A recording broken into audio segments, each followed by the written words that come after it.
한농복구회 안에 사이비 종교가 가질 수 있는 요소들을 다 가지고 있다는 생각을 전 해봤습니다. 그 교주라는 사람을 뭐 여보, 낭부님, 애칭의 표현을 많이 쓰고 있고,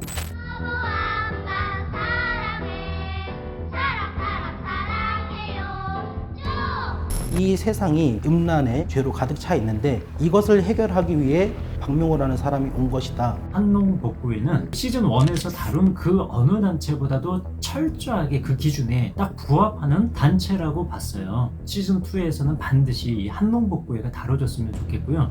전 재산을 바쳐서 이렇게 이 단체에 들어온 것이거든요. 거기에 있는 사람들은 돌아갈 곳이 없습니다. 최근 넷플릭스 다큐멘터리 나는 신이다가 공개되고 사이비에 대한 공분이 거세지고 있습니다. 그리고 한 커뮤니티 글이 화제가 됐는데요. 나는 신이다 후속작이 나온다면 여기가 나와야 한다며 한 단체가 지목됩니다. 이제 한국의 농촌을 복구한다라는 이름으로 만들어진 곳인데 그들만의 집단이 형성되어 있고 유기농 농사를 한다는 게 이들의 특징이에요. 창시자는 박명호라는 사람입니다. 처음엔 엘리야 복음 선교원이라는 단체로 1984년에 시작을 했고요. 그리고 94년 한농복구회라는 이름으로 변경을 했는데 이때부터 신도들을 이 세상에 환란이 몰아닥친다라고 하면서 집단 생활을 시작했고 급기야 그 안에서 우리들이 상상할 수 없는 범죄 그리고 교육과 관련된 굉장히 비상식적인 일들이 일어난 단체라고 말씀드릴 수 있습니다.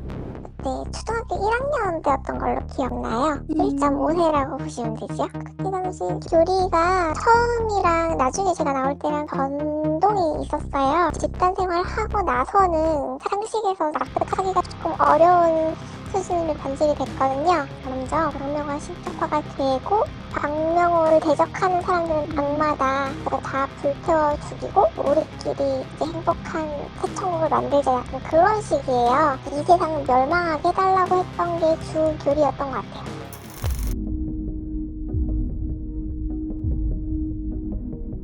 거기를 안 가면 안 되는 구조죠. 선택할 수 있는 상황은 아니고 일괄적으로 다 가는 상황이고 일단은 생각을 못해요. 다른 학교에 진학을 할 수 있다는 사실을. 왜냐면 사단학교라고 계속 가기 때문에.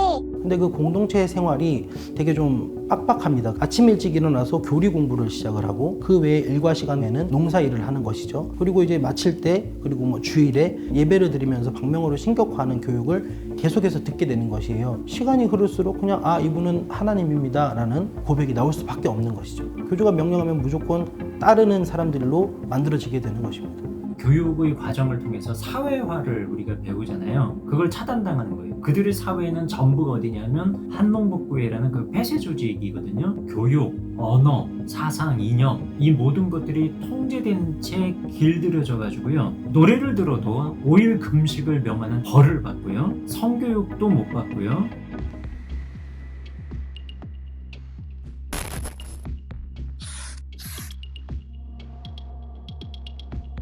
이 세상이 음란의 죄로 가득 차 있는데 이것을 해결하기 위해 박명호라는 사람이 온 것이다. 뭐 창녀라든지 기생이라든지 성적인 문제를 가지고 있는 이 부분을 본인이 그 죄를 짊어지고 나가고 구원에 이르도록 하겠다. 이 죄를 다 씻어내겠다고 하는 것이 창기십자가 교리인 것입니다.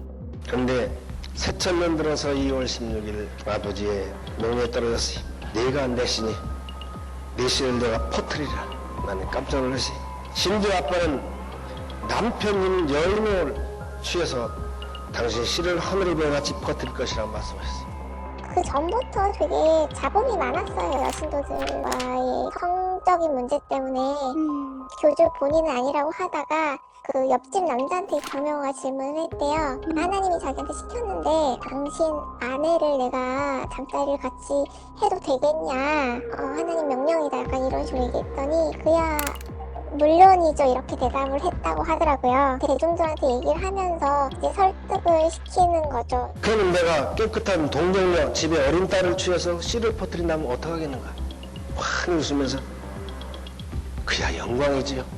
휴 이 남자 집 같으면 맞아주지 않겠다. 성피해자들을 만나서 충격적인 얘기를 들은 바가 있는데요. 기자님은 하나님 하면 하늘에 계신 그 하나님을 떠올리죠. 저는요, 하나님 하면 제 귓가에 마늘 냄새를 풀풀 풍기면서 내 사랑하는 신부야, 나랑 같이 낙원에 이르자 라고 속삭이던 그 저질스러운 인간이 생각나서 저 하나님 못 믿어요, 이렇게 얘기를 하더라고요. 저는 사실 이 피해자가 입은 진술들은 지금까지 취재했던 그 어떤 단체보다도 가장 충격적이었어요.